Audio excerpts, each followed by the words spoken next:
आपका ये फेस चल रहा है, ये आपका जो मन चल रहा है, इसमें आपको लग रहा होगा कि कुछ शॉर्टकट अपना ले। सबसे पहला पॉइंट सुनो कि अगर तुम अच्छी तरीके से चैप्टर को नहीं पढ़े हो तो तुमको शुरू से अच्छी तरीके से 1.5x पे एटलीस्ट सुनना पड़ेगा। अगर तुम पढ़े हो भूल गए हो तो तुम 2x पे तुम देख सकते हो। इससे होगा क्या कि अगर आप क्लास में भी बंक किए हो, क्लास में भी नहीं सुने हो, तो ये क्लास 9 और 10th ये 12th क्लास है, ये थोड़ा सीरियसनेस आपको रखना पड़ेगा और आपको अच्छी तरीके से प्रॉपर्ली सुनना पड़ेगा। ठीक है, अभी हम देख रहे हैं कि प्रॉपर हमारा 20 से 25 स्टूडेंट जो लगातार है, जो इंटरेक्ट कर रहे हैं इस लेक्चर से, लगभग 40 स्टूडेंट है जो इंटरेक्ट कर रहे हैं, अच्छी तरीके से लेक्चर को देख रहे हैं, नोट्स कर रहे हैं। तो मैं ये बोल रहा हूँ कि अगर 5-10 भी करते तो मैं इतना एफिशिएंसी से ये लेक्चर को डाल रहा होता। ठीक है, तो कोई 2-3 स्टूडेंट का सवाल ये था कि सर इतना और कुछ बनाइए, शॉर्ट्स में ये सारा कर दीजिए, वो तो बन जाएगा पर वो तुम्हारे काम का नहीं होगा। सबसे पहले तुमको अगर क्लास में बंक किए हो या भूल गए हो तो तुमको 2x पे या 1.5x पे ये लेक्चर को देखना ही पड़ेगा। तो फिर क्या हो सकता है कि तुम जब इंपॉर्टेंट क्वेश्चन को करोगे तो फिर इंपॉर्टेंट क्वेश्चन को तुम अच्छी तरीके से कर पाओगे। ठीक है, यार इसका फुल फॉर्म होता है prolactin releasing hormone. Prolactin releasing hormone मतलब ऐसा हार्मोन जो प्रोलैक्टिन को रिलीज करवाता है, उसको पीआरएच बोलते हैं। ये हाइपोथैलेमस से निकलेगा और ये हाइपोथैलेमस से पिट्यूटरी से क्या है पीआरएल को निकालेगा। सो हेलो एवरीवन, तो आज का जो टॉपिक होने वाला है that is regarding the human reproduction का लेक्चर नंबर 2, जहां पे हम लोग देखेंगे फीमेल रिप्रोडक्टिव सिस्टम, स्पर्मेटोजेनेसिस और oogenesis। अगर हम बात करते हैं इस लेक्चर के बारे में, ये एक बहुत इंपॉर्टेंट लेक्चर है जहाँ पे हम लोग देख रहे होंगे सारे कॉन्सेप्ट को, उसके बाद उसके क्वेश्चन के ऊपर बात करेंगे जो मोस्ट रेलेवेंट क्वेश्चन होगा जो आपके एग्जाम में आएंगे। सबसे इंपॉर्टेंट पॉइंट ये है कि जिस तरह का अभी आपका ये फेस चल रहा है, ये आपका जो मन चल रहा है, इसमें आपको लग रहा होगा कि कुछ शॉर्टकट अपना ले। सबसे पहला पॉइंट सुनो कि अगर तुम अच्छी तरीके से चैप्टर को नहीं पढ़े हो तो तुमको शुरू से अच्छी तरीके से 1.5x पे एटलीस्ट सुनना पड़ेगा। अगर तुम पढ़े हो भूल गए हो तो तुम 2x पे तुम देख सकते हो। इससे होगा क्या कि अगर आप क्लास में भी बंक किए हो, क्लास में भी नहीं सुने हो, तो ये क्लास 9 और 10th नहीं, ये 12th क्लास है, ये थोड़ा सीरियसनेस आपको रखना पड़ेगा और आपको अच्छी तरीके से प्रॉपर्ली सुनना पड़ेगा। तो स्टार्ट करते हैं हम लोग ये आज के टॉपिक के साथ। देखो सबसे पहले अगर हमारे पास पॉइंट क्या है कि सर आज का जो टॉपिक है वो है female reproductive system. Female reproductive system का बात करते हैं तो सर इसमें होता क्या क्या है। ठीक है, तो हम लोग देखे थे कि फीमेल रिप्रोडक्टिव सिस्टम में भी हमारे पास क्या है, 2 चीज़ है। उसके बाद सबसे पहला क्या है, प्राइमरी सेक्स ऑर्गन है। ठीक है, क्या है, प्राइमरी सेक्स ऑर्गन है। ठीक है, तो ये क्या करता है, जिस तरह से मेल में ये गैमेट प्रोड्यूस करता था, इसमें भी क्या करता है, ये गैमेट प्रोड्यूस करता है। क्या प्रोड्यूस करता है सर, गैमेट प्रोड्यूस करता है। ठीक है, उसके बाद अगर हम बात करते हैं सर ये गैमेट प्रोड्यूस करता है, इसके अंदर आता क्या है, पेयर ऑफ ओवेरीज। क्या आता है, पेयर ऑफ ओवेरीज। ठीक है सर, समझ में आ गया। अब आगे देखते हैं। तो उसके बाद अगर हम तुमसे पूछते हैं कि जो हमारे पास नेक्स्ट पॉइंट है कि ये सेकेंडरी सेक्स ऑर्गन क्या है, एक प्राइमरी हो गया सर, एक सेकेंडरी सेक्स ऑर्गन नाम का भी कोई चीज होता है। ठीक है सर, ये करता क्या है, ये इसेंशियल होता है किस चीज के लिए, सेक्सुअल रिप्रोडक्शन के लिए। ये क्या कराता है, सेक्सुअल रिप्रोडक्शन कराता है। ठीक है, ये एक तरह से हमने बोला था कि मैच्योरेशन और ट्रांसपोर्टेशन करता है किस चीज का, गैमेट का। क्या करता है, maturation and transportation, maturation and transportation. ठीक है, किसका करता है, गैमेट का। उसके बाद इसके अंदर क्या क्या आते हैं हमारे पास, जिस तरह के मेल में थे डक्ट्स ग्लैंड, उसी तरह यहाँ फीमेल्स में भी एसेसरी डक्ट्स है, जहाँ पे हम ओविडक्ट के ऊपर बात कर रहे हैं, जिसको हम लोग फैलोपियन ट्यूब भी बोलते हैं। यूट्रस होते हैं, सर्विक्स होते हैं और वेजाइना होता है। एसेसरी ग्लैंड्स में अगर बात करते हैं तो मेमरी ग्लैंड्स है और एक्सटर्नल जेनेटिलिया में वल्वा के ऊपर हम लोग स्टडी करेंगे। ठीक है, अगर हम एक डायग्राम देखते हैं 3D टाइप का, तो देखो ये वाला जो स्ट्रक्चर है इसको हम यूट्रस बोलते हैं। ठीक है, उसके बाद ये वाला जो स्ट्रक्चर है यहाँ पे जो है इसको हम यूरिनरी ब्लैडर बोल रहे हैं, और ये हमारा स्ट्रक्चर जो है, ये वाला स्ट्रक्चर, इसको प्यूबिक सिम्बाइसिस बोल रहे हैं। इसको क्या बोल रहे हैं, प्यूबिक सिम्बाइसिस। उसके बाद यूरेथ्रा, ये वाला ट्रैक को हम क्या बोलते हैं, यूरेथ्रा। क्लाइटोरिस यहाँ पे ये दिखाया गया है, यहाँ पे देखो, ध्यान से देखो क्या बताना चाह रहे हैं। यूरेथ्रा हो गया, क्लाइटोरिस इस पॉइंट को हम लोग बोल रहे हैं। ठीक है, अब उसके बाद ये हमारा क्या है, सेक्शनल है किस चीज का, female pelvic swing reproductive system. फिर सर्विक्स और रेक्टम और वेजाइना। ये और अच्छी तरीके से आपको ये डायग्राम क्लियर होगा। हम लोग जो डायग्राम बनाए हुए हैं ये तुम देखो ध्यान से। सबसे पहले हम तुमसे पूछते हैं कि फीमेल रिप्रोडक्टिव सिस्टम में जो इंपॉर्टेंट पॉइंट क्या समझना है तुमको। सबसे पहले हमारे पास 3 लेयर है, इंडोमेट्रियम, मायोमेट्रियम और पेरीमेट्रियम। उससे पहले हमको पता होना चाहिए कि ये वाला जो रीजन होता है सर, ये वाला जो रीजन होता है हमारे पास, इसको हम लोग क्या बोलते हैं, यूट्रस बोलते हैं। ये क्या है, हमारे पास यूट्रस है। और ये यूट्रस को हम लोग हिस्ट्रा भी बोलते हैं और वॉर्म भी बोलते हैं। क्या बोलते हैं, यूट्रस का 3 नाम कौन कौन सर, यूट्रस में हिस्ट्रा और वॉर्म हम लोग वर्ड यूज करते हैं। अब हमारे पास क्या है कि ये वाला रीजन को हम क्या बोल रहे हैं, यूट्राइन फंडस। क्या बोल रहे हैं, यूट्राइन फंडस। तुम पहले एक एक पार्ट को समझो, उसके बाद हम लोग सारे पॉइंट के ऊपर थोड़ा डिटेल में बात करेंगे। ठीक है, अब उसके बाद हमारे पास क्या है, ये कैविटी जो तुमको दिख रहा है इसको हम बोलते हैं यूटेराइन कैविटी। क्या बोल रहे हैं, यूटेराइन कैविटी। उसके बाद देखो ये यूट्राइन फंडस हो गया। अब यहाँ पे हम जब बढ़ते हैं इस रीजन को हम बोलते हैं स्टमस, जो थोड़ा सा कैसा होता है, नैरो होता है। कैसा होता है, नैरो होता है। तो स्टमस क्या है, नैरो है। पर यहाँ पे ये जो रीजन हमारे पास मिल रहा है जिसको हम बोल रहे हैं एम्पुला, एम्पुला कैसा होता है, वाइडेस्ट होता है। कैसा होता है, वाइडेस्ट होता है। फिर यहाँ पे हमारे पास ऑस्टिया होता है, क्या होता है, ऑस्टिया। और यहाँ पे होते हैं फिंगर लाइक प्रोजेक्शन टाइप से, जिसको हम लोग बोलते हैं फिमरई। क्या बोलते हैं, फिमरई, ठीक है। और यही हमारा यहीं पे क्या होता है, इनफंडिबुलम। इसी पॉइंट को क्या बोलते हैं, इनफंडिबुलम। तो ये कुछ हमारे पास मार्किंग था जो तुमको समझना था, ठीक है। अब उसके बाद यहाँ पे ध्यान से समझना क्या बोलना चाह रहे हैं। जब आगे बढ़ेंगे तो इस पॉइंट में हम लोग देख रहे हैं यहाँ पे हमारे पास लिगामेंट से अटैच होते हैं, जिसको हम लोग क्या बोलते हैं, ओवेरी। क्या बोलते हैं, ओवेरी बोलते हैं, ठीक है। अब उसके बाद हमारे पास क्या पॉइंट है कि यहाँ पे सर जो हमारे पास, अब हम आगे जब बढ़ेंगे तो यहाँ पे हमारे पास दो चीज मिलेगा जो बर्थ कैनाल बनाता है, सर्विक्स और वेजाइना। वेजाइना का जो लेंथ कितना यहाँ पे एनसीईआरटी बोलता है 8 सेंटीमीटर, ठीक है। अब उसके बाद ध्यान से सुनना कि यहाँ पे जो मीडियम होता है, एनसीईआरटी लिखता है इस मीडियम के बारे में कि यहाँ पे जो मीडियम होता है, यहाँ पे कुछ लैक्टिक एसिड बैक्टीरिया होते हैं, ठीक है। और उसके बाद यहाँ का मीडियम कैसा होता है, एसिडिक होता है। कैसा होता है, एसिडिक होता है। और एसिडिक होने के साथ यहाँ पे ऑर्गेनिक एसिड, दैट मींस की लैक्टिक एसिड बैक्टीरिया होते हैं। कुछ फर्मेंटेशन होते हैं एसिड के, जिसके कारण से लैक्टिक एसिड बैक्टीरिया यहाँ पे होते हैं जो मीडियम को मेंटेन करके रखते हैं, ठीक है। तो यहाँ पे एसिडिक मीडियम होता है, इसीलिए एक इंपॉर्टेंट पॉइंट ये है कि ज़्यादा अल्कलाइन सॉल्ट्स यूज नहीं होना चाहिए, ताकि क्या हो सकता है कि वहाँ पे बैक्टीरिया डिस्टर्ब भी हो सकते हैं, ठीक है। अब आगे देखते हैं। अब हमारे पास पॉइंट क्या है कि सर यहाँ पे हमारे पास सबसे इंपॉर्टेंट पॉइंट है कि ये वाला जो हमारे पास है, ये वाला, इसको हम इस लेयर को यहाँ से यहाँ तक को हम क्या बोल रहे हैं, फेलोपियन ट्यूब बोल रहे हैं। फेलोपियन ट्यूब को हम ओविडक्ट भी बोलते हैं, जिसका लेंथ कितना होता है, 10 से 12 सेंटीमीटर। यहाँ पे कौन से टिश्यूज होते हैं, सिंपल सिलेटेड कोलमनार। कौन सा टिश्यू होते हैं, सिंपल सिलेटेड कोलमनार, ठीक है। अब उसके बाद और इंपॉर्टेंट पॉइंट क्या है कि ये वाला जो फोल्डिंग वाला जो लेयर है, जिसको हम क्या बोलते हैं, इंडोमेट्रियम। क्या बोल रहे हैं, इंडोमेट्रियम। इंडोमेट्रियम जो होता है हमारे पास, और इंडोमेट्रियम के बारे में तुमको क्या क्या जानना है, ये सबसे इनर लेयर होता है। क्या होता है सर, ये सबसे हमारे पास इनर लेयर होता है, ठीक है। कैसा होता है, हाईली वैस्कुलर होता है। हाईली वैस्कुलर का मतलब कि यहाँ पे जो बोल सकते हो कि हमारा वैस्कुलरिटी, जो ब्लड वेसल्स भी प्रेजेंट होते हैं, और ये हाईली वैस्कुलर होता है। और ग्लैंडुलर होता है, जहाँ पे सिक्रेटरी नेचर देखने को मिलता है, सिक्रेशन ज्यादा देखने को मिलता है। उसके बाद जो साइक्लिक चेंज होते हैं मेंस्ट्रुअल साइकिल के, तो वो यहीं पे देखने को मिलते हैं। तो so cyclic changes during menstrual cycle, ठीक है। अब उसके बाद हमारे पास नेक्स्ट पॉइंट है सर। नेक्स्ट पॉइंट क्या, ध्यान से देखना। ये हमारे पास लेयर हो गया जिसको हम लोग बात कर चुके हैं, ये वाला लेयर के बारे में, ठीक है। अब उसके बाद नेक्स्ट लेयर हमारे पास ये वाला है। नेक्स्ट लेयर हमारे पास ये वाला है, जिसको हम बोलते हैं मायोमेट्रियम। ये वाला लेयर को क्या बोलते हैं, मायोमेट्रियम। ये वाला लेयर को क्या बोलते हैं, मायोमेट्रियम। ये वाला को इंडोमेट्रियम।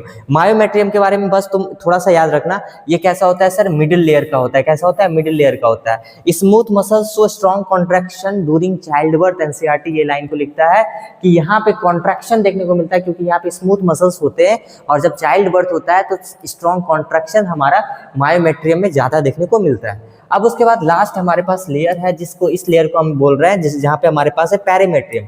ये आउटर लेयर होता है, जहाँ पे एपिथेलियल टिश्यूज प्रेजेंट होते हैं। बस तुमको इतना ही डेटा याद रखना है। ध्यान से सुनो, मेरे पास 3 layer, perimetrium, myometrium, endometrium. NEET में भी इससे क्वेश्चन आया हुआ है। पेरीमेट्रियम हमारे पास आउटर लेयर है, जहाँ पे एपिथेलियल टिश्यूज है। उसके बाद सेकेंड वाला लेयर, जिसको हम क्या बोल रहे हैं, ये वाला लेयर को हम क्या बोल रहे हैं, ये वाला लेयर को हम लोग बोल रहे हैं बीच वाला लेयर, जिसको मायोमेट्रियम, मिडिल लेयर, जहाँ पे स्मूथ मसल्स में स्ट्रॉन्ग कॉन्ट्रैक्शन होता है ड्यूरिंग डिलीवरी, बोल सकते हो चाइल्ड बर्थ। और उसके बाद हमारे पास है हाईली वैस्कुलर, जिसको हम ग्लैंडुलर या सिक्रेटरी नेचर शो करता है। और वो हमारे पास क्या है, इंडोमेट्रियम, है ना। इंडोमेट्रियम हो गया। इंडोमेट्रियम जो हमारा क्या है, एक तरह से बोल सकते हो कि साइक्लिक चेंज भी दिखाता है। और साइक्लिक चेंज दिखाता है। साइक्लिक चेंज दिखाने का मतलब हमारे पास सबसे इनर लेयर जो है वो क्या है, मेंस्ट्रुअल साइकिल के दौरान बहुत सारे साइक्लिक चेंज दिखाता है। और उसके बाद हमारे पास ये सिक्रेटरी नेचर भी दिखाता है, जो एनसीईआरटी के लैंग्वेज में मैंने आपको ये शॉर्ट नोट्स में मैंने बता दिया। अब अगर तुम्हारे पास 1-2 पॉइंट और है, ध्यान से सुनना कि हमारे पास सर्वाइकल कैनाल, सर्विक्स, यहाँ पे डायरेक्ट लिखो ना, सर्विक्स और वेजाइना जो होता है वो मिलके क्या बनाता है, बर्थ कैनाल। नीट में बहुत बार क्वेश्चन आया हुआ है, 2023 में भी ये क्वेश्चन आया हुआ है कि बर्थ कैनाल क्या होता है, सर्विक्स प्लस वेजाइना। डायरेक्ट यहाँ पे लिखना है, सर्विक्स प्लस वेजाइना हमारा बर्थ कैनाल बनाता है। और एम्पुला क्या होता है, वाइडेस्ट होता है। और सर स्टमस क्या होता है, हमारे पास नैरो होता है। उसके बाद साइट ऑफ फर्टिलाइजेशन ये है, ठीक है। अब उसके बाद एक पॉइंट और याद रखना है हमारे पास कि ये वाला जो वेजाइना के पास यहाँ पे परफोरेटेड लेयर होते हैं, परफोरेटेड मेम्ब्रेन होते हैं, जिसको हम क्या बोलते हैं, हाइमेन बोलते हैं। क्या बोलते हैं, हाइमेन बोलते हैं। अब हम ये पॉइंट देख लें सर। अब उसके बाद इसके ऊपर और डिटेल स्टडी करते हैं हम लोग आगे, देखो ध्यान से। उसके बाद हमारे पास सबसे पहला पॉइंट है, एक एक करके हम लोग सबको देखते हैं। सबसे पहले हम लोग जानेंगे ओवेरीज के बारे में। तो ओवेरी हमारा क्या है, यहाँ पे फीमेल रिप्रोडक्टिव सिस्टम होता है। ठीक है। ये एक प्राइमरी सेक्स ऑर्गन होता है, ठीक है सर। प्राइमरी सेक्स ऑर्गन का मतलब सर ये हमारा गैमेट को बनाएगा और उसके बाद स्टेरॉइड हार्मोन मतलब कि ये हार्मोन भी रिलीज करता है ना। ओवेरियन हार्मोन में हमारे पास क्या क्या है सर, एक है हमारे पास प्रोगेस्टेस्टेरोन। प्रोगेस्टेस्टेरोन क्या होता है ध्यान से देखते हैं। उसके बाद एस्ट्रोजन क्या होता है ध्यान से देखते हैं। कुछ अदर ओवेरियन हार्मोन है उसको भी देखते हैं। सबसे पहले प्रोगेस्टेस्टेरोन का बात करते हैं। It prepare the uterus for fertilize egg. ये क्या करता है, यूट्रस को प्रिपेयर्ड करता है एग्स को फर्टिलाइज होने में। जब ये क्या होता है मेंस्ट्रुअल साइकिल के दौरान ये एग्स को फर्टिलाइज करने के लिए यूट्रस में वो सारा प्रिपरेशन करके रखता है, जब अगर स्पर्म एंट्री हो तो एग्स इजिली फर्टाइल हो जाए। उसके बाद एस्ट्रोजन का बात करते हैं तो ये इन्वॉल्व होता है एक तो ब्रेस्ट डेवलपमेंट और बॉडी शेप और बॉडी हेयर। ये सारा हमारा क्या है, सारा इन्फ्लुएंस कौन करता है, एस्ट्रोजन करता है। और भी बहुत काम है, मैं जब आगे पढ़ाते चल जाऊंगा तो आगे और बात आपको इजी तरीके से क्लियर होगा।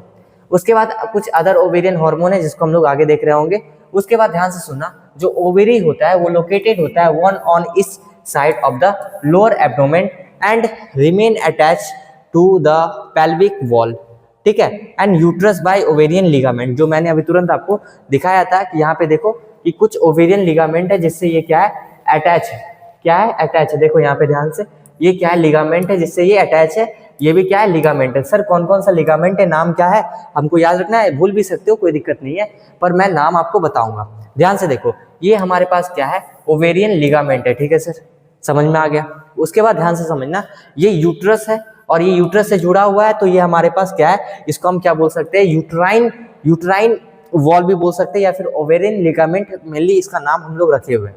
अब उसके बाद ध्यान से देखो हमारे पास और क्या क्या जानना है। यहाँ पे दो लेयर है, एक तो लेयर हमारे पास क्या है कि मेडुला और एक है कॉर्टेक्स का रीजन।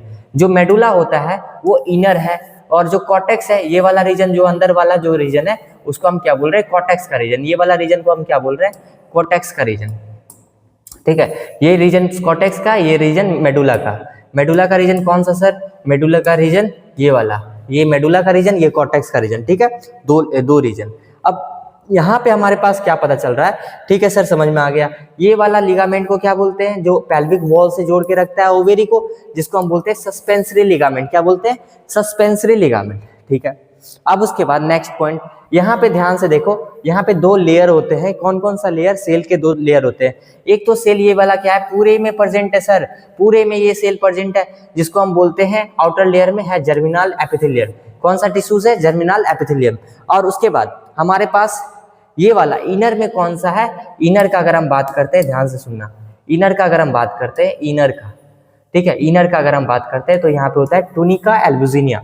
क्या नाम होता है, टूनिका एल्ब्यूजिनिया। समझ में आ रहा है, आगे बढ़ते हैं, ठीक है। तो क्या सर टूनिका एल्ब्यूजिनिया को भूलना है, हाँ भूल सकते हो, कोई दिक्कत नहीं है। क्या याद रखना है, एक लिगामेंट होता है, नाम याद रखना है सस्पेंसरी लिगामेंट, भूल जाओ कोई दिक्कत नहीं है, ठीक है। आगे देखते हैं नेक्स्ट पॉइंट। ओवेरीज को हम लोग एनसीईआरटी के लैंग्वेज में समझते हैं, तो मैंने बोला प्राइमरी सेक्स ऑर्गन है, ठीक है, प्रोड्यूस फीमेल गैमेट और सेवरल स्टेरॉइड हार्मोन, जो अभी कवर कर लिए।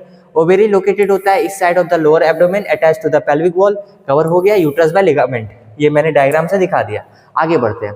अब उसके बाद जो ओवेरी होता है वो आलमंड लाइक फ्लैटेन बॉडी होता है। अगर हम आलमंड फ्लैटेन लाइक बॉडी, इसको बताया गया एनसीईआरटी के हिसाब से, इसका जो मेजरिंग है वो 2.4 सेंटीमीटर लेंथ होता है सर। आउटर रीजन जो ओवेरी का होता है वो कंपोज होता है डेवलपिंग फॉलिकल और middle region form from the stroma, ठीक है। तो आउटर रीजन किससे है, डेवलपिंग फ्रॉम फॉलिकल्स, और मिडिल रीजन किससे फॉर्म करता है, stroma, which connective tissues, blood vessels and mature follicle. देखो ध्यान से सुनना, आउटर रीजन जो ओवेरी का है वो कंपोज किससे, डेवलपिंग फॉलिकल से, ठीक है सर। मिडिल रीजन में क्या है, स्ट्रोमा है। फिर उसके बाद स्ट्रोमा में क्या क्या होता है, ब्लड वेसल्स होता है। ब्लड वेसल्स के साथ क्या क्या है, ब्लड वेसल्स के साथ हमारे पास है मैच्योर फॉलिकल्स। स्ट्रोमा डिवाइडेड होता है 2 रीजन्स में, मैंने अभी तुरंत बोला, पेरिफेरल कॉर्टेक्स और उसके बाद इनर मेडुला। पेरिफेरल कॉर्टेक्स और इनर मेडुला, पेरिफेरल कॉर्टेक्स और इनर मेडुला। ये देखो मेडुला है और ये वाला लेयर को हम कॉर्टेक्स बोल रहे हैं, ठीक है सर, समझ में आ गया। आगे देखते हैं। उसके बाद मैंने अभी तुरंत ये लेबलिंग बताया था, uterine fundus, uterine cavity, isthmus, है ना, ये वाला रीजन देख सकते हो, इस्थमस, एम्पुला, इनफंडिबुलम, फिमरई, है ना, फिंगर लाइक स्ट्रक्चर टाइप से फिमरई जो स्वीप करता है, ठीक है, एक को स्वीप करता है। अब ये सर्विक्स हो गया, ये हमारे पास क्या, सर्वाइकल केनाल हो गया, और ये वेजाइना हो गया। ये दोनों मिलके क्या बनाता है, बर्थ केनाल, अभी तुरंत हम लोग देख चुके हैं, ठीक है।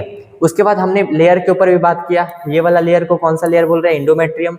उसके बाद मायोमेट्रियम, फिर पेरीमेट्रियम। सर पेरीमेट्रियम में क्या याद रखना था, पेरीमेट्रियम आउटर लेयर है जहाँ पे हमारे पास क्या है, कौन सा, देखो मैंने तीनों को डायग्राम में सारा लेवल कर दिया और एक्स्ट्रा भी बताया है। ध्यान से देखो मैंने क्या क्या बताया था। मैंने बताया था कि जो हमारे पास पेरीमेट्रियम होता है वो आउटर लेयर है और वहाँ पे एपिथेलियम टिश्यू है। इंडोमेट्रियम इनर लेयर है, हाईली वेस्कुलर होता है, ग्लैंडुलर होता है, मेंस्ट्रुअल साइकिल के दौरान बहुत सारे हमारे पास चेंजेस दिखाता है। मायोमेट्रियम मिडिल लेयर है, स्मूथ मसल्स के ड्यूरिंग कॉन्ट्रैक्शन शो करता है। तो मायोमेट्रियम स्मूथ मसल्स के ड्यूरिंग कॉन्ट्रैक्शन शो करता है। उसके बाद इनर लेयर में ये वाला जो फोल्ड लाइक स्ट्रक्चर था जहाँ पे मेंस्ट्रुअल साइकिल के दौरान बहुत सारे चेंजेस दिखाता है। ये सारा इंपॉर्टेंट पॉइंट तुमको इसके बारे में पता होना चाहिए, इससे ज़्यादा तुम्हारा कोई भी एग्जाम में नहीं आएगा। हमको समझना है कि सर ये सबको लिखना कैसे है, आपने बताया तो फिर भी एनसीईआरटी के लैंग्वेज में एक बार फिर बताओ। एसेसरी डक्ट के बारे में बताएं, 2 स्मॉल ट्यूब्स होता है, 10 से 12 सेंटीमीटर लेंथ होता है फ्लोपियन ट्यूब का, either sides of uterus near the kidney. Either sides of uterus का मतलब सर कि ये हमारे पास मान लेते हैं यूट्रस है, अब ये यूट्रस के आइदर साइड्स में हमारे पास क्या है, फेलोपियन ट्यूब है ना, इसी के बारे में हम लोग बोल रहे हैं either sides of the kidney. अब either sides of the uterus near the kidney, opening of the fallopian tube is expanded into a funnel shape, ठीक है, इनफंडिबुलम। तो opening of the fallopian tube is expanded into funnel shape, जिसको हम लोग क्या बोल रहे हैं, इनफंडिबुलम बोल रहे हैं। देखो यहाँ पे देखो, यहाँ ओपनिंग क्या है जो एक्सपेंडेड है, वो इसको हम किस रीजन को बोल रहे हैं, इनफंडिबुलम को बोल रहे हैं। उसके बाद the end of the infundibulum, वहाँ पे फिंगर लाइक प्रोजेक्शंस है जिसको क्या बोलते हैं, फिमराई बोलते हैं। क्या बोलते हैं, फिमराई बोलते हैं। They are closer to the ovaries at ovulation, ये क्या करता है, ओवम को कलेक्ट करता है, एग को कलेक्ट करता है after ovulation. The infundibulum lead to the wider part जिसको हम बोलते हैं एम्पुला। अब देखो ध्यान से, यहाँ पे ये वाला रीजन है हमारे पास एम्पुला, जिसको हम वाइडर बोल रहे हैं, ठीक है, वाइडर पार्ट बोल रहे हैं ना, ये वाला देखो इनफंडिबुलम लीड टू द, फिर एम्पुला, फिर उसके बाद यूट्राइन फंडस। आगे देखते हैं, स्टमस क्या है, लास्ट पार्ट होता है ओविडक्ट, जो क्या होता है, नैरो होता है, विच ज्वाइन द यूट्रस। स्टमस के बारे में भी मैंने अभी तुरंत बताया था, ये नैरो पार्ट है हमारे पास, अगर हम कंपैरिजन करते हैं किससे, एम्पुला से, ठीक है। एम्पुला कैसा होता है, वाइडर होता है। यूट्रस के बारे में सर कुछ बताओ, जो बोला है वो पहले लिखो, कैसे होगा, क्या लिखना है, ध्यान से देखो। ये सिंगल होता है, मस्कुलर होता है, कैसा होता है, पियर शेप्ड स्ट्रक्चर होता है, सपोर्टेड बाय लिगामेंट, ठीक है, और ligament attach to the pelvic wall. अभी तुरंत मैंने बताया था कि पेल्विक वॉल से अटैच है। कैसे अटैच है सर, पेल्विक वॉल से अटैच है। कैसे सर, ध्यान से दिखाओ। देखो हमारे पास क्या है, देखो यूट्रस हमारे पास था और यहाँ पे हमारे पास क्या है, ये देखो पेल्विक वॉल से अटैच है ना, पेल्विक वॉल से अटैच है। अब आगे देखते हैं, ये यहाँ पे भी देखो किससे, यूट्रस से हमारा क्या है, ओवेरियन लिगामेंट से अटैच है, क्या, ओवेरी, ठीक है। अब आगे देखते हैं, ठीक है। तो ये हमारे पास, ध्यान से सुनना, यही हम बोलना चाह रहे हैं यहाँ पे कि जो हमारा यूट्रस है, यूट्रस जो है वो सिंगल होलो होता है, पियर शेप्ड स्ट्रक्चर होता है, supported by ligament attach to the pelvic wall. It is present between the urinary bladder and the rectum. It is present between the urinary bladder and the rectum. इसका location बताया है।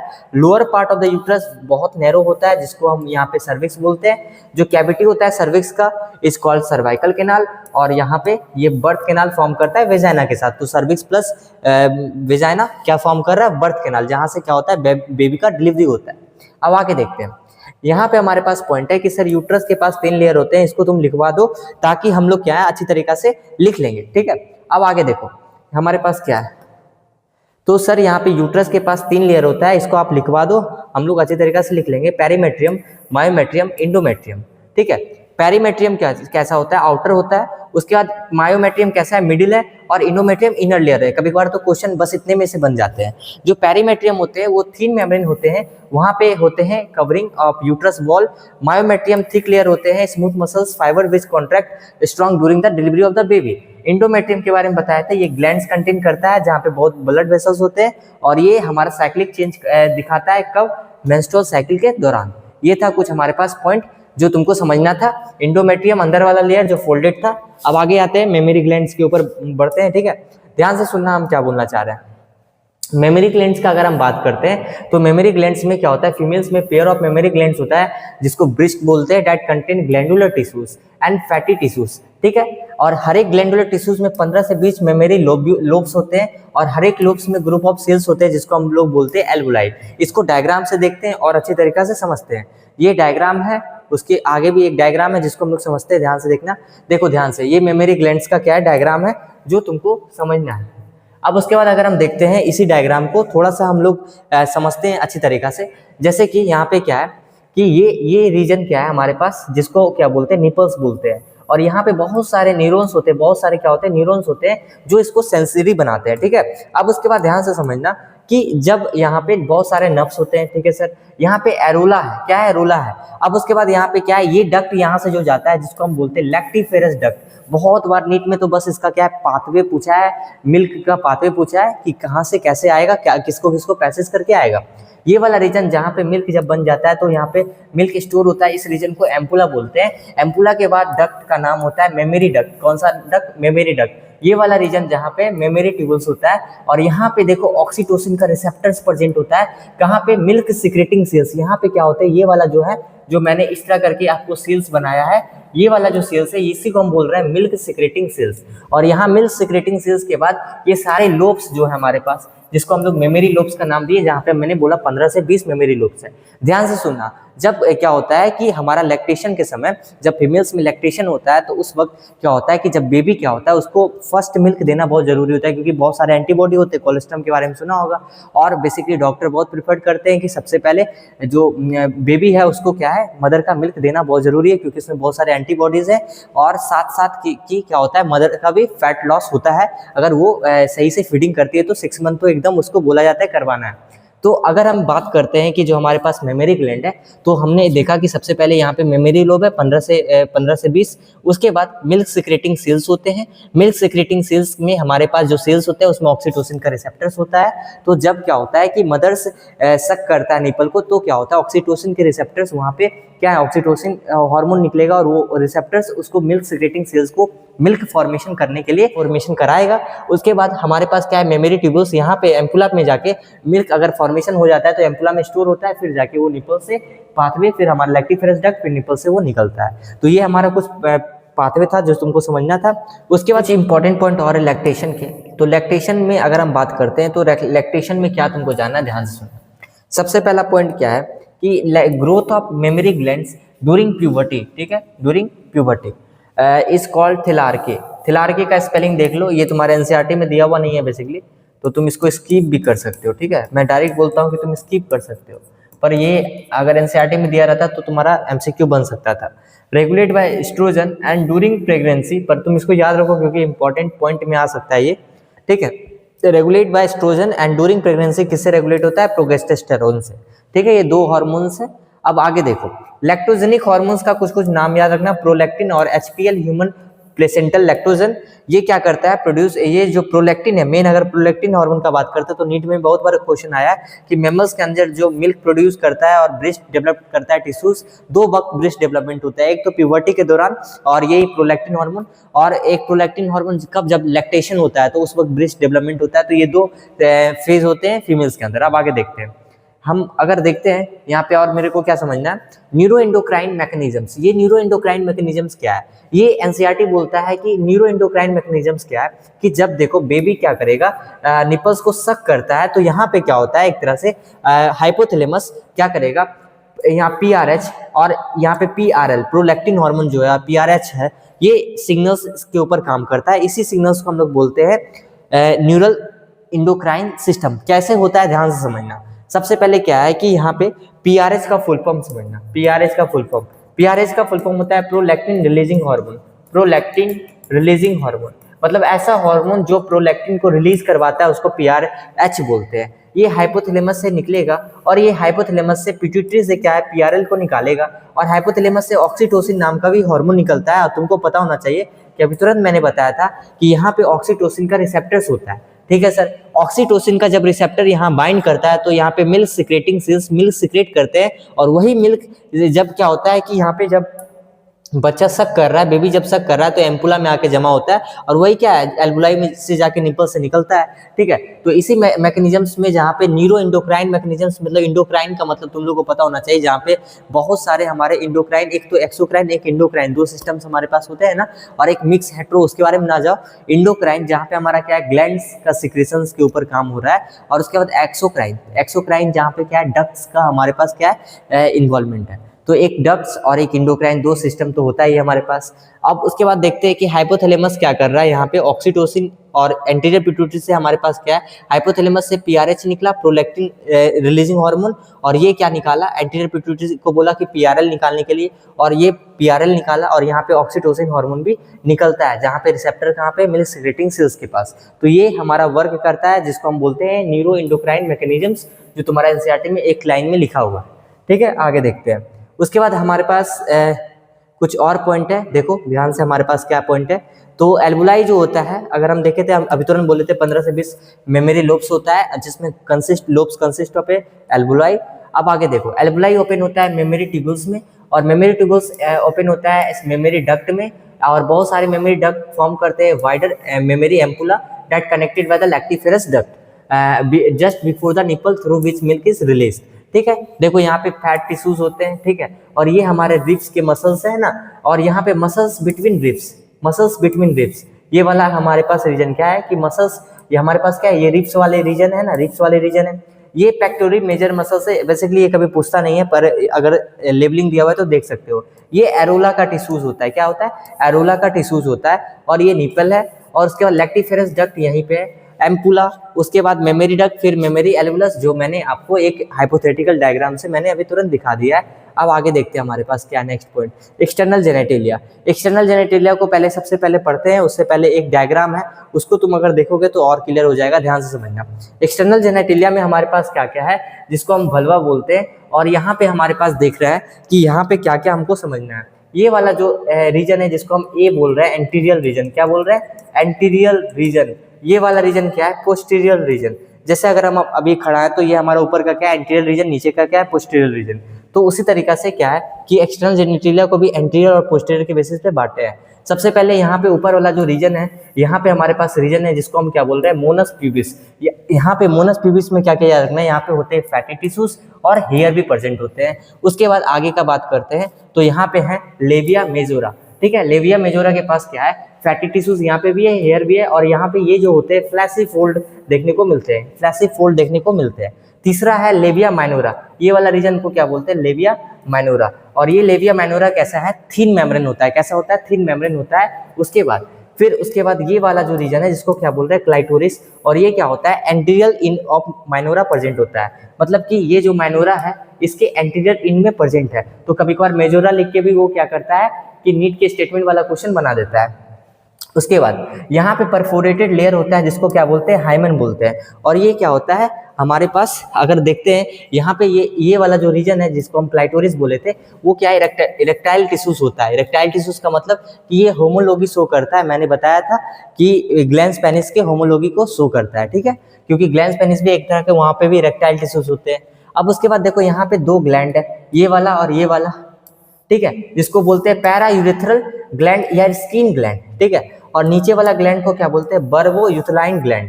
ये one pair होता है, ये भी one pair में होता है। तो अगर हम तुमसे पूछे सर यहाँ पे दो ग्लैंड्स कौन कौन सा है, ध्यान से देखना, ये वाला और ये वाला को हम बोलते हैं पैरा यूथरल ग्लैंड्स और स्किन ग्लैंड्स, और ये वाला नीचे वाला रीजन्स को क्या बोलते हैं, बल्बोथराइन ग्लैंड्स, या ये भी क्या है, एक पेयर में होता है। इसका दो नाम याद रखना है, पैरा यूथरल ग्लैंड्स और स्किन ग्लैंड्स, ठीक है। अब आगे देखते हैं, ये क्या है, ये रीजन को एनस से डिनोट किया गया है, ठीक है। अब उसके बाद यहाँ पे ध्यान से देखो, मैंने बोला है क्लाइटोरिस क्या है, होमोलोगस होता है, मेल ग्लैंस पेनिस, ये इरेक्टाइल टिश्यूज को कंटेन करता है। अब एक पॉइंट और याद रखना है, ध्यान से देखना, ये वाले रीजन्स को, यहाँ से यहाँ वाले रीजन को क्या बोल रहे हैं, वेस्टिबुलाई बोल रहे हैं, पार्ट्स बिटवीन लेविया माइनोरा। ये वाला माइनोरा रीजन है और इसी के रीजन को बोल रहे हैं, ठीक है। हाइमन के बारे में बताए थे, परफोरेटेड लेयर होता है, ठीक है। आगे देखो, अब उसके बाद एक्सटर्नल जेनेटिलिया के एनसीईआरटी रीडिंग कर लेते थोड़ा सा। एनसीईआरटी रीडिंग का जो इजी भाषा में हम लोग एक्सटर्नल जेनेटिलिया को पढ़ते हैं, जिसको वल्वा बोलते हैं। एक्सटर्नल जेनेटिलिया जो फीमेल्स का होता है, उसको कलेक्टिवली कॉल्ड वल्वा। इसमें क्या क्या होता है ध्यान से समझना, Moonis pubis, labia majora, clitoris, hymen, ये चार चीज तुमको लिखना है। सबसे पहले मोनस प्यूबिस के बारे में बात किए थे, यहाँ पे ध्यान से देखो, एक डायग्राम हमने बताया था आपको कि जो मोनस प्यूबिस होता है वो कैसा होता है, फैटी टिश्यूज होता है, ठीक है। क्या बोला था, फैटी टिश्यूज होता है, ठीक है सर। उसके बाद हमने क्या बोला कि यहाँ पे हेयर्स होते हैं, ये वाला रीजन को क्या बोला गया है, मोनस प्यूबिस का रीजन बोला गया है। लेविया मेजोरा के बारे में बोला, फैटी टिश्यूज, हेयर, ये वाला रीजन जो फ्लैसी फोल्ड होता है, ठीक है। आगे देखो, यहाँ पे अगर हम बात करते हैं, नेक्स्ट क्या लिखा हुआ है, mons pubis fatty tissues with skin and pubic hair, fleshy fold to fleshy fold of fatty tissues will extend down the monas pubis and surrounded the vaginal opening just inside labia minora which includes the vestibuli, जो word मैंने देखो vestibuli का जो word use किया है, tiny opening urethra and the large mouth of the vagina. Clitoris के बारे में बताया था, tiny finger like structure lie at the upper junction, ये बहुत इंपॉर्टेंट लाइन होता है, lie upper junction of the two labia minora, तो मेजोरा देखिए कंफ्यूज कर सकता था, यूरेथ्रल ओपनिंग। हाइमन क्या होता है, बहुत इंपॉर्टेंट, यहाँ से बहुत बार नीट में क्वेश्चन आया हुआ है, ये थिन म्यूकस मेम्ब्रेन होता है जो कवर करता है वेजाइनल ओपनिंग को, ये म्यूकस का परफोरेटेड लेयर होता है। Hymen break during the first intercourse और during sport like riding, cycling और सर्टेन फोल जोल्ट, ठीक है। तो हाइमन को बेसिकली ऐसे बताया जाता है कि हाइमन क्या एक परफोरेटेड लेयर है। हाइमन क्या होता है कि जब फर्स्ट इंटरकोर्स होता है, ऐसा ऑफन मतलब कि हो सकता है कि ब्रेक हो सकता है, पर बहुत बार हाइमन परसिस्ट भी हो जाता है आफ्टर इंटरकोर्स भी, ठीक है। तो उसके बाद या फिर जो अगर फीमेल्स स्पोर्ट्स खेलती है, हॉर्स राइडिंग या साइकिलिंग करती है, तो उस केस में भी ये हाइमन परफोरेटेड लेयर क्या हो सकता है, ब्रेक हो सकता है। तो हाइमन का परसिस्ट होना वर्जिनिटी को डिफाइन नहीं करता है, ये तुम्हारा बहुत इंपॉर्टेंट क्वेश्चन इससे बनता है। तो अब्सेंस और hymen is not reliable indicator for virginity of sexual experience, ठीक है, ये इंपॉर्टेंट पॉइंट था, यहाँ से तुमको समझना था। अब आगे हमारे पास कुछ क्वेश्चन कर लेते हैं, उसके बाद ये सेशन को एंड करेंगे और स्पर्मेटोजेनेसिस oogenesis को नेक्स्ट लेक्चर में करेंगे, क्योंकि लेक्चर बड़ा हो जाएगा तो आप इसको फिर आपको दिक्कत होगा, इसीलिए हम लोग स्पर्मेटोजेनेसिस oogenesis नेक्स्ट लेक्चर में कर लेंगे, ये छोटा मोटा बात होगा, ठीक है। What are the major component of seminal vesicles? Seminal plasma is a mixture of secretion of male accessory gland, जिसके अंदर क्या क्या होता है, सेमिनल प्लाज्मा के अंदर सेमिनल वेसिकल्स का सिक्रेशंस है, प्रोस्टेट ग्लैंड जो कल बात किए थे, pair of bulbourethral gland. क्या होता है major function of accessory ducts and glands? तो मेल एसेसरी डक्ट्स में हमारे होते हैं रेटिटेस्टिस, वासाई प्रिंसिया, एपिडिडाइमिस और वास डिफरेंस। ये डक्ट्स क्या करते हैं, स्टोर करते हैं और ट्रांसपोर्ट करते हैं स्पर्म को testis to outside the urethra. Very good sir. Male accessory gland जो होता है उसमें होते हैं सेमिनल वेसिकल्स, प्रोस्टेट ग्लैंड और बल्बो यूरेथ्रल ग्लैंड, ये एसेसरी ग्लैंड्स के अंदर आता है। सिक्रेशन जो होते हैं हमारे ग्लैंड्स के, उसमें सेमिनल प्लाज्मा होते हैं, जो फ्रक्टोस में ज़्यादा, उसमें फ्रक्टोस होता है, कैल्शियम होता है और बहुत सारे एंजाइम्स होते हैं। जो बल्बो यूरेथ्रल ग्लैंड होता है वो लुब्रिकेशन पेनिस को देता है। तो ये था कुछ आज का सेशन। तो हम लोग ऐसा करेंगे कि नेक्स्ट सेशन में बात करेंगे इसके आगे, जो हमारा होगा स्पर्मेटोजेनेसिस और गैमेटोजेनेसिस और oogenesis, ठीक है, जिसको हम बोल रहे हैं स्पर्मेटोजेनेसिस या फिर oogenesis को हम लोग नेक्स्ट सेशन में बात करेंगे। और मैं फिर से एक इम्पॉर्टेंट पॉइंट आप लोगों को बताना चाहता हूँ, ठीक है, कि देखो अगर आप 10th में हो या 12th में हो, कोई भी कंटेंट होता है जब तक आप उसको पढ़ के रहोगे तभी आप उसका इंपॉर्टेंट सेक्शंस को आप टच करोगे, तो आप इजीली जल्दी कर सकते हो। अगर आपका पढ़ा हुआ नहीं होगा तो आप क्या है, आप सुन तो लोगे पर आपको याद नहीं होगा, इसीलिए हर एक चीज़ को आराम से पढ़ना जरूरी होता है, बिना पढ़े कुछ होता नहीं है, ठीक है। थैंक यू, हम लोग मिलते हैं नेक्स्ट लेक्चर में, थैंक यू।